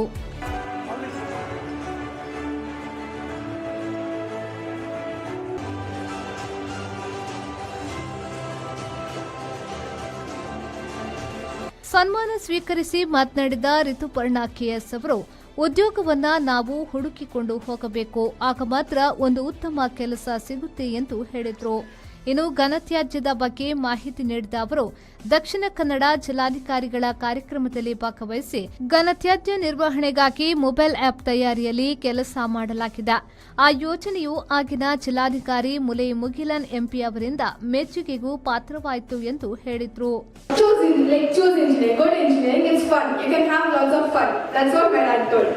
I was like, okay, but fun. I want to achieve something in life. That's what I had like when I entered engineering. But then engineering wasn't my field. What I thought initially. But when I entered engineering, after probably 3 to 4 months, was so boring. I was like, what am I doing here? Like so boring. Okay. Even when classes are going on, I used to sit and sleep. Like I've done notorious stuff in the initial 3 months. So Mulay Mugilan sir had this initiative called DC Fellowship Program. So I was one among them, like top 10 engineering students from Mangalore, Dakshina Kannada. So we built as sir mentioned, I built a waste management app which can track the way, like the Paura Karmikas. Every day they come to pick up the waste from your house, right? So this app, what does it do is, when the Paura Karmikas enter the specific ward, it provides a notification. It sends a notification to your phone. ನಟಿ ಶ್ವೇತಾ ಅರಹೊಳೆಯವರು ಮಾತನಾಡಿ, ಇದು ನನ್ನ ಸಂಸ್ಥೆ ಎಂದು ಹೇಳಲು ಹೆಮ್ಮೆಯಾಗ್ತಿದೆ. ನಾನಿಲ್ಲಿ ಸಾಕಷ್ಟು ಕಲಿತುಕೊಂಡಿದ್ದೇನೆ, ಹಾಗಾಗಿ ಅಂದಿನ ನೆನಪು ಮರುಕಳಿಸ್ತಿದೆ ಎಂದು ಹೇಳಿದ್ರು. My very first dance drama which I directed, Gokula Nirgamana, for my dance team Nanda Gokula also happened on the same stage. And so many invocation performances for all the college fests, for Eknovanza and Shooting Stars and all of them. I performed on the stage, solo, duet, group, so many things. And even last month I performed our most recent play, Dashanana Swapna Siddhi, on the same stage. So I never felt like I was out of the space, and this place is always like a home for me. So coming back here makes me feel really special and nostalgic, and I keep coming here once in a while, so I feel really good. Also, I don't know how qualified I am to be here. ಕಾರ್ಯಕ್ರಮದ ಅಧ್ಯಕ್ಷತೆಯನ್ನ ವಿಶ್ವವಿದ್ಯಾನಿಲಯದ ಉಪಕುಲಪತಿ reverend doctor Praveen ಮಾರ್ಟಿಸ್ SJ ಅವರು ವಹಿಸಿ ಮಾತನಾಡಿದ್ರು. ಇದೊಂದು ಉತ್ತಮ ಕಾರ್ಯಕ್ರಮವಾಗಿದೆ, ವಿದ್ಯಾರ್ಥಿಗಳ ಕೌಶಲ್ಯ ಅಭಿವೃದ್ಧಿಗೆ ಪೂರಕವಾಗಿದೆ ಎಂದು ಹೇಳಿದ್ರು. With you and the students, and together, as they said, networking, we can do wonders. What I liked from Ms. Rituparna is, though she got this particular job, her humility. Somebody who is humble can reach any kind of heights. Tumida kola tulukudilla. I can see the maturity in you, Ms. Rituparna. And that is something great. You are seniors like us, to reach that stage takes time. But you at very young stage, you have reached, and I'm sure every word that you have spoken has touched the hearts of all the youngsters here. ಈ ವೇಳೆ ಅರ್ಥಶಾಸ್ತ್ರ ವಿಭಾಗದ ಮುಖ್ಯಸ್ಥರಾದ doctor Manohar V ಸೆರಾಬು, ಪರೀಕ್ಷಾಂಗ ಕುಲ ಸಚಿವ doctor Alvin ಡೇಸಾ ಸೇರಿದಂತೆ ಮೊದಲಾದವರು ಉಪಸ್ಥಿತರಿದ್ದರು. ನಾಗೇಶ್ ಕಾವೂರು, ವಿ4 ನ್ಯೂಸ್, ಮಂಗಳೂರು. ಎಂಸಿಸಿ ಬ್ಯಾಂಕ್ನ 20ನೇ ಶಾಖೆಯು ಆಗಸ್ಟ್ 3ರಂದು ಬೈಂದೂರಿನಲ್ಲಿ ಉದ್ಘಾಟನೆಗೊಳ್ಳಲಿದೆ ಎಂದು ಬ್ಯಾಂಕ್ನ ಅಧ್ಯಕ್ಷ ಅನಿಲ್ ಲೋಬೋ ಹೇಳಿದರು. ಬ್ಯಾಂಕ್ನ ಪ್ರಧಾನ ಕಚೇರಿಯಲ್ಲಿ ಸುದ್ದಿಗೋಷ್ಠಿಯಲ್ಲಿ ಈ ಬಗ್ಗೆ ಮಾಹಿತಿ ನೀಡಿದ ಅವರು, Byndoor Holy cross ಚರ್ಚ್ನ ಧರ್ಮಗುರು father Vincent ಕುವೆಲ್ಲೋ ಶಾಖೆಯನ್ನು ಆಶೀರ್ವದಿಸಲಿದ್ದಾರೆ. ಬೈಂದೂರು ಶಾಸಕ ಗುರುರಾಜ್ ಗಂಟಿಹೊಳೆ ಮುಖ್ಯ ಅತಿಥಿಯಾಗಿ ಪಾಲ್ಗೊಳ್ಳಲಿದ್ದಾರೆ. ಕೊಲ್ಲೂರು ಶ್ರೀ ಮೂಕಾಂಬಿಕಾ ದೇವಸ್ಥಾನದ ಆಡಳಿತ ಧರ್ಮದರ್ಶಿ Babu Shetty, Byndoor Saint Thomas residential ಸ್ಕೂಲ್ನ principal Father Philip Nelivilla, Udupi ಜಿಲ್ಲಾ ಪಂಚಾಯತ್ನ ಮಾಜಿ ಅಧ್ಯಕ್ಷ ರಾಜು ಪೂಜಾರಿ, ಬೈಂದೂರು ಪಟ್ಟಣ ಪಂಚಾಯತ್ನ ನಾಮನಿರ್ದೇಶಿತ ಸದಸ್ಯ ಸದಾಶಿವ ಡಿ ಪಡುವರಿ, ಶಿರೂರು ಗ್ರಾಮ ಪಂಚಾಯತ್ನ ಉಪಾಧ್ಯಕ್ಷ ಕ್ಯಾಪ್ಸಿನೂರ್ ಮೊಹಮ್ಮದ್, ನಾಡತೋಣಿ ರಾಜ್ಯ ಸಂಘದ ಅಧ್ಯಕ್ಷ ನಾಗೇಶ್ ಕಾರ್ವಿ, ಬೈಂದೂರಿನ ವಕೀಲರ ಸಂಘದ ಅಧ್ಯಕ್ಷ ಮೋಬಿ ಪಿಸಿ ಗೌರವ ಅತಿಥಿಗಳಾಗಿ ಪಾಲ್ಗೊಳ್ಳಲಿದ್ದಾರೆ ಎಂದರು. ಬ್ಯಾಂಕ್ನ 21ನೇ ಶಾಖೆ ಅಕ್ಟೋಬರ್ 5ರಂದು ಸಂತೆಕಟ್ಟೆಯಲ್ಲಿ ಆರಂಭಗೊಳ್ಳಲಿದೆ. ಬ್ಯಾಂಕ್ನ ಆರ್ಥಿಕ ಪ್ರಗತಿಯತ್ತ ಗಮನ ಹರಿಸಿ ಕಾರ್ಯಯೋಜನೆಯನ್ನು ಹಮ್ಮಿಕೊಂಡಿರುವ ಕಾರಣ ಭಾರತೀಯ ರಿಸರ್ವ್ ಬ್ಯಾಂಕ್ನ ಎಲ್ಲಾ ಮಾನದಂಡಗಳನ್ನು ಪೂರೈಸಿ ಬ್ಯಾಂಕ್ 22 ವರ್ಷಗಳ ಆನಂತರ ಬ್ರಹ್ಮಾವರ, ಬೆಳ್ತಂಗಡಿ ಮತ್ತು ಬೆಳ್ಮನ್ನಲ್ಲಿ 3 ಶಾಖೆಗಳನ್ನು ತೆರೆದಿದ್ದು, ಈಗಾಗಲೇ ಶಾಖೆಗಳ ಒಟ್ಟು ಸಂಖ್ಯೆ 19ಕ್ಕೆ ತಲುಪಿದೆ ಎಂದು ಅನಿಲ್ ಲೋಬೋ ತಿಳಿಸಿದರು. ಆಗಸ್ಟ್ 9ರಂದು ಬೆಳ್ಮನ್ನಲ್ಲಿ 9ನೇ ಎಟಿಎಂ, ಆಗಸ್ಟ್ 10ರಂದು ಸುರತ್ಕಲ್ನಲ್ಲಿ 10ನೇ ಎಟಿಎಂ, ಆಗಸ್ಟ್ 17ರಂದು ಕುಲಶೇಖರ ಶಾಖೆ ಸ್ವಂತ ಕಟ್ಟಡಕ್ಕೆ ಸ್ಥಳಾಂತರಗೊಂಡು ಉದ್ಘಾಟನೆ ಹಾಗೂ 11ನೇ ಎಟಿಎಂ ಆರಂಭಗೊಳ್ಳಲಿದೆ. ಸೆಪ್ಟೆಂಬರ್ 14ರಂದು ಕಿನ್ನಿಗೋಳಿಯಲ್ಲಿ 12ನೇ ಎಟಿಎಂ, ಸೆಪ್ಟೆಂಬರ್ 27ರಂದು ಉಡುಪಿ ಶಾಖೆಯಲ್ಲಿ 13ನೇ ಎಟಿಎಂ ಮತ್ತು ಅಕ್ಟೋಬರ್ 10ರಂದು ಸಂತೆಕಟ್ಟೆಯಲ್ಲಿ 14ನೇ ಎಟಿಎಂ ಉದ್ಘಾಟನೆಗೊಳ್ಳಲಿದೆ ಎಂದರು. ಇವತ್ತು ನಾವು ನಮ್ಮ ಬ್ಯಾಂಕು ಬರೀ ಒಂದು ಕರಾವಳಿ ಜಿಲ್ಲೆಗೆ ಸೀಮಿತವಾಗಿತ್ತು. ಉಡುಪಿ ಮತ್ತು ದಕ್ಷಿಣ ಜಿಲ್ಲೆಗೆ ಈ ಕಾರ್ಯಕ್ಷೇತ್ರ ಹೊಂದಿತ್ತು. ಕಳೆದ ನಮ್ಮ ಆಡಳಿತ ಮಂಡಳಿ ಅಸ್ತಿತ್ವಕ್ಕೆ ಬಂದ ಮೇಲೆ ನಮ್ಮ ಈ ಬ್ಯಾಂಕಿನ ಕಾರ್ಯಕ್ಷೇತ್ರ ಇಡೀ ಕರ್ನಾಟಕಕ್ಕೆ ವಿಸ್ತರಿಸಲು ನಮಗೆ ಆರ್ಬಿಐನವರು ಪರವಾನಿಗೆ 2023ರಲ್ಲಿ ಕೊಟ್ಟಿದೆ. ತದನಂತರ ನಾವು ನಮ್ಮ ಶಾಖೆಗಳನ್ನು ವಿಸ್ತರಿಸಲು ಯೋಜನೆಗಳನ್ನು ಹಮ್ಮಿಕೊಂಡಿದ್ದೇವೆ. ನಮ್ಮ 16 ಶಾಖೆಗಳು ಇದ್ದವು. ಕಳೆದ 25 ವರ್ಷ ನಂತರ ನಾವು ನಮ್ಮ ಬ್ಯಾಂಕಿನ 7 ಆರ್ಬಿಐನವರು ಪ್ಯಾರಾಮೀಟರ್ಸ್ ಇಟ್ಟಿದ್ದಾರೆ, ಮಾನದಂಡಗಳು ಇಟ್ಟಿದ್ದೇವೆ. ನಮ್ಮ ಆಡಳಿತ ಮಂಡಳಿ ಬಂದ ಮೇಲೆ ನಾವು ಅದನ್ನು ಪೂರೈಸಿ ಆರ್ಬಿಐನವರು ನಮಗೆ ಈ ಬ್ಯಾಂಕ್ ಅನ್ನು ಹೊಸ ಶಾಖೆಗಳನ್ನು ಮಾಡಲು ನಮಗೆ ಕಳೆದ 23 ವರ್ಷದಿಂದ ನಮಗೆ ಪರವಾನಗಿಯನ್ನು ಕೊಟ್ಟಿದೆ. ಅದರಲ್ಲಿ ಈ ವರ್ಷ ನಮ್ದು 2 ಹೊಸ ಶಾಖೆಗಳನ್ನು ಮಾಡುವ ಆಲೋಚನೆ ಇದೆ. ಅದರಲ್ಲಿ ಮೊದಲನೇದಾಗಿ ಈ ತಿಂಗಳಿನ ಆಗಸ್ಟ್ 3ರಂದು ನಾಡದು ಆದಿತ್ಯವಾರ ಉಡುಪಿ ಜಿಲ್ಲೆಯ ಬೈಂದೂರು ತಾಲೂಕಿನಲ್ಲಿ ನಮ್ಮದು ಬ್ರಾಂಚ್ 20ನೇ ಶಾಖೆ ಬೈಂದೂರಿನಲ್ಲಿ ಕಾರ್ಯಾರಂಭಗೊಳ್ಳಲಿದೆ. ಈ ಕಾರ್ಯಕ್ರಮಕ್ಕೆ ಅಲ್ಲಿನ ಬೈಂದೂರಿನ ಶಾಸಕರು ಆಗಮಿಸುತ್ತಾರೆ. ಆಶೀರ್ವಾದ ಮಾಡಲು ಬೈಂದೂರು ಹೋಲಿ ಕ್ರಾಸ್ ಚರ್ಚಿನ parish priest Reverend Father Vincent Koyler ಅವರು ಸಹ ಈ ಕಾರ್ಯಕ್ರಮಕ್ಕೆ ಆಶೀರ್ವಚನ ಮಾಡಲಿದ್ದಾರೆ. ಹಾಗೆಯೇ ಇನ್ನೂ ಇತರ ಕಾರ್ಯಕ್ರಮಗಳು ನಮ್ಮ 2 ಜಿಲ್ಲೆಗಳಲ್ಲಿ 6 ಕಡೆ ಎಟಿಎಂ ಅನ್ನು ನಾವು ಅಳವಡಿಸಲು ನಾವು ಈವಾಗಲೇ ನಾವು ಕಾರ್ಯಪ್ರವೃತ್ತರಾಗಿದ್ದೇವೆ.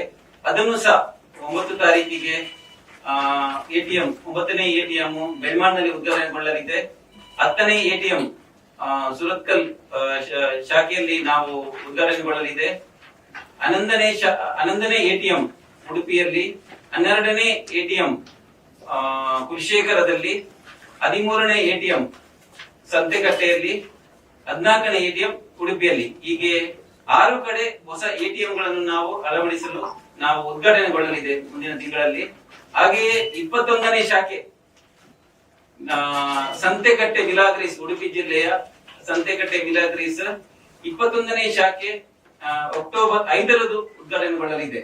ಈ ಸಂದರ್ಭ ಉಪಾಧ್ಯಕ್ಷ ಜೆರಾಲ್ಡ್ ಜೂಡ್ ಡಿ ಸಿಲ್ವಾ, ನಿರ್ದೇಶಕರಾದ Andrew D'Souza, doctor Gerald Pinto, Anil Patrao, JP Rodrigues, David D'Souza, Elroy Kiran Crasto, Harold Monteiro, Roshan D'Souza, Melvin Vas, Vincent Lasrado, CG Pinto, Sushant Saldanha, Irene Rebello, doctor Frida D'Souza, Alvin Monteiro, Felix D Cruz, Sharmila Menezes, ಮಹಾಪ್ರಬಂಧಕ Sunil Menezes ಉಪಸ್ಥಿತರಿದ್ದರು. ನಾಗೇಶ್ ಕಾವೂರು, ವಿ4 news, Mangaluru. ಇದು ಈ ಹೊತ್ತಿನ ಪ್ರಮುಖ ಸುದ್ದಿ. ನಿರಂತರ ಸುದ್ದಿ ಮತ್ತು ಮನರಂಜನೆಗಾಗಿ ನೋಡ್ತಾ ಇರಿ ವಿ4 ನ್ಯೂಸ್.